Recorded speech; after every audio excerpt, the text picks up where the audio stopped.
Hey guys, this is Brandon Bakei from ProHomeVideos.com. I have another tutorial for you. It's another Photoshop tutorial. This one is about the clone stamp tool, and I've just seen a lot of people use it poorly, or not really know how to make the best uses out of it. And basically, it's very useful when you're trying to fill in a background. The reason I'm showing you this is I am going to do a After Effects tutorial where we cut out different people and you kind of have to clean up the background that actually doesn't exist because you're removing them from the photo. It's a 3D photo tutorial.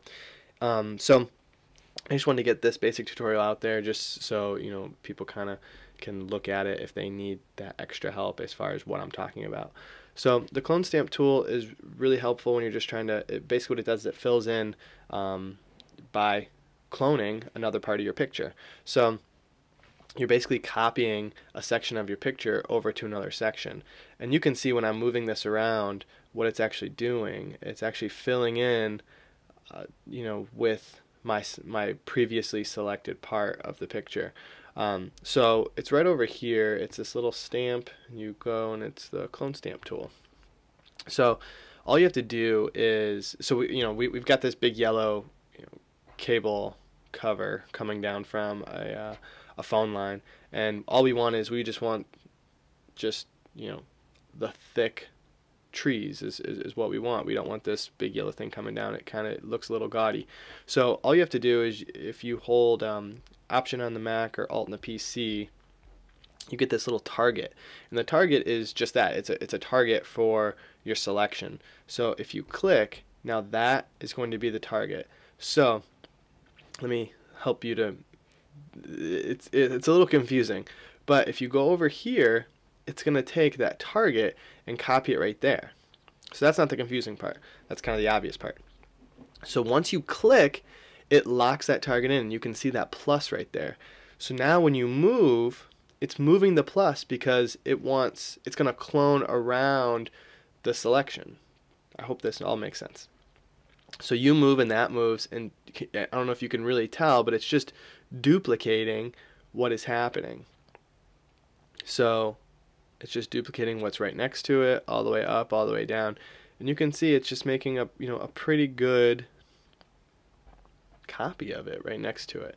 You can just make the selection for whatever you want. So that's pretty good. Now you can see it looks like it's duplicated. So that's kind of the downfall of it. But the reason that it's really noticeable is because you selected so close to it. So if you selected something like over here, and you made your selection down here, it doesn't look as bad. There's obvious flaws to it, but just the selection doesn't look that terrible, and we just got rid of the yellow. Obviously we'd want to go all the way up here and get rid of this, but we need a new selection, so let's select maybe right here. You can make that branch. You want the big bold parts of it to look like they're still there. So that branch you would want to look like it's still extending.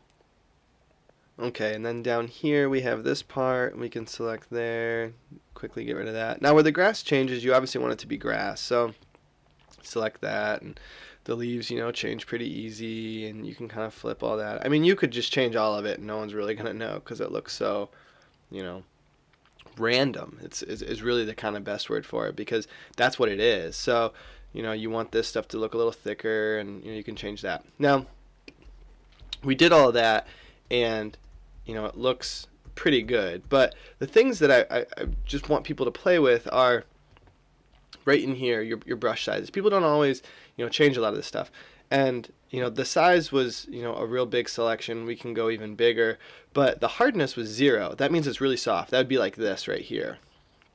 Now if the hardness was 100%, it'd be something more like this. It'd be more finite. So let me get something really big and I'll show you. So if we made this our selection and change this, you can see it looks like just like a big stamp. I don't know if you can really notice it, but it's just a big stamp in there, maybe with the grass. So if that's our selection, it's just a big hard stamp. So the hardness is too hard, so you can soften it a little. Now what happens when you soften it too much though is you get this blurred out effect. So, it looks like if we select this green and make it in here, I mean, it looks nice and it blends really well, but it starts to look like it's kind of blurred out. So if we select all this and we just start going in here, we're gonna get like this blurred effect. So you want to find a nice happy medium, and it depends. Maybe you want a really blurred effect in the background, or maybe your background already is blurry, so that just helps it. So you're gonna want to find out, find what is gonna work for you while you're clone stamping. So I'm gonna undo all of this and show you, if you just make something really large and give it something a little general, sometimes you can even get away with that, but it just is gonna depend. So go in here, make these quick selections, and that really doesn't look absolutely terrible. It doesn't look absolutely great, but it doesn't look absolutely terrible. So then you have like the tree. Obviously you can see the tree branch just kind of duplicates itself. The other thing that happens often is if you select like up here and you start covering in here, you see that straight line that we're getting across? That's just the top of the document. So you're going to have to make a new selection. You can see you can basically replace the whole picture and you get this hard edge right here. That's just this edge up here. It's the top of the document. So you need to make a different selection somewhere else to repair it. But I mean, there's a tons of different things to do with it, and it's a really great, easy tool. It's a super easy tool, but it's the clone stamp tool, and use it, but play around with it and use it where you need it to. Change the opacity and just get it to feel like the real background. That's what you want it to do.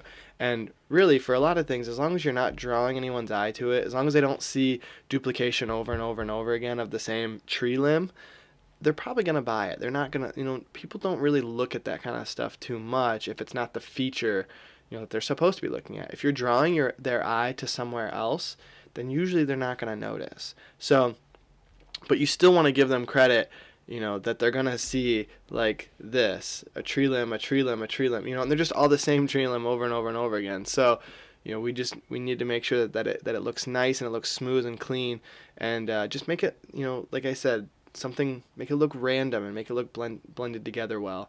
And yeah, I mean, please let me know, how you guys are using it. Show me some different examples of what you guys are using it for, and let me know if you have any questions, if you have anything to add, if you have anything that you want me to take a look at or do a tutorial about. I'd be happy to. Subscribe, comment, do whatever you need to do on the site to let me know that you guys are watching and listening, and thanks for doing that. Thanks for watching and listening. This is Brandon Bakei from ProHomeVideos.com. I'll see you guys later.